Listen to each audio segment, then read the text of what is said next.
শুনি ফজর বলে আর মাত্র 5 মিনিট বাকি আছে,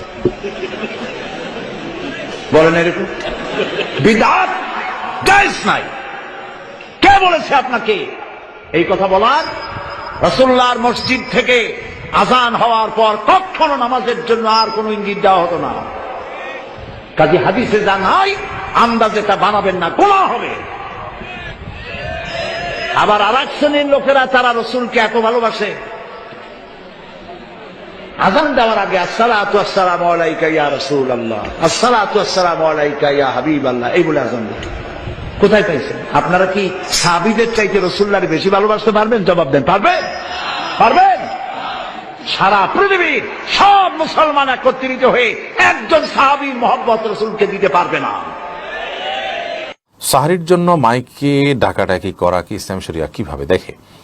ইসলাম শরিয়াকে আমি যতটুকু বুঝেছি সে আলোকে বলতে পারি যে সাহরির জন্য মাইকে ডাকাডাকি করা আমাদের বর্তমান প্রেক্ষাপটে আমাদের সমাজের জন্য কোনো ভালো কাজ নয়। তবে কোনো জায়গায় যদি এরকম হয় যে মাইকে ডাকাডাকি না করলে মানুষ উঠতে পারবে না, রোজা রাখতে পারবে না, এটা তাদের জন্য বরং হেল্পফুল হবে ডাকাডাকি করাটা, তাহলে সেটা সেখানে বিধেয় এবং জায়েজ হতে পারে। আজকাল বেশিরভাগ ঘরেই অ্যালার্ম সিস্টেম আছে, প্রত্যেকটা ঘরেই মোবাইল আছে একাধিক, এবং মোবাইল সেটগুলোতে অ্যালার্ম দেওয়ার ব্যবস্থা আছে, এক অন্যকে ফোন কল দিয়ে ডেকে যে ব্যবস্থা আছে। এরপরেও যদি মসজিদে ডেকে দিতে হয় সেটা খুব হালকাভাবে ডেকে দেওয়া যেতে পারে। দীর্ঘ সময় পর্যন্ত মসজিদের মাইকে চিৎকার করে নাশিদ বা ইসলামী সঙ্গীত গাওয়া, কোরআন কারীমের তেলাওয়াত করা বা মানুষকে ডাকা, এটি নানা কারণে অনুচিত। প্রথমত অমুসলিম বা যারা অসুস্থ বা শিশু যারা রোজা রাখবেন না তাদের ঘুম ভাঙার কারণ হয়।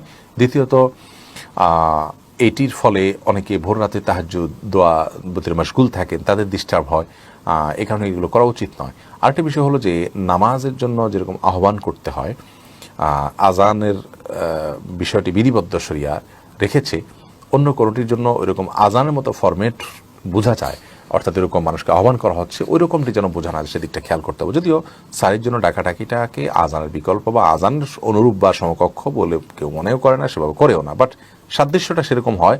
এবং এক্ষেত্রে মূল বিষয়টা হলো মানুষের বিরক্ত হওয়ার এবং মানুষের কষ্ট হওয়ার। রমজানের সেহরির সময় মাইকে ডাকাডাকি করা, আজানের পূর্বে মুসল্লিদের ডাকাডাকি করা জায়েজ কিনা? ডাকাডাকি করা জায়েজ আবার নাজেজ। আমরা বর্তমানে যেটা করি এটা নাজেজ, অর্থাৎ বেলা রাত 3টে থেকে 4টে পর্যন্ত একটা মাইক বাজানো হারাম কাজ। এতে মানুষের ঘুম নষ্ট হয়, মানুষের ডিস্টার্ব হয়, যারা সেহরি আগে খেয়ে ঘুমাতে গেছে তাদের ডিস্টার্ব হয়, যারা তাহাজ্জুদ পড়তে যায় সব ডিস্টার্ব হয়, এটা নাজেজ। তবে আপনি যদি মাইকে 3টে বেজেছে, বাইরে 3টে বেজে গেছে, আজানের 1 ঘন্টা দেরি, আধা ঘন্টা দেরি, বাইরে ট্রেনের 1 মিনিট 2 মিনিট পরে, এটা দোষ। নামাজের জন্য মাইকে ডাকা নাজেজ। মসজিদের মাইকে আজানের ডাক হবে, ভালো করে বোঝেন। আপনার বাড়িতে আমি যে খাইলাম, দাওয়াত খেয়ে যে আপনার বাড়ির দরজায় একটা হোটেল আছে, হোটেলে যে বললাম যে 1 প্লেট খাবার দে, তাহলে কি বোঝা গেল?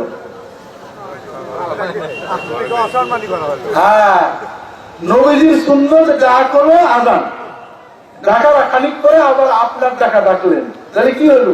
মানে আপনার নবীর সুন্নতটাকে বের করে। এই জন্য মাইকের ডাক একটাই হবে, আজান। আর ডাকাটাকে আপনি আমাদের চলে যায়, কোনো অসুবিধা।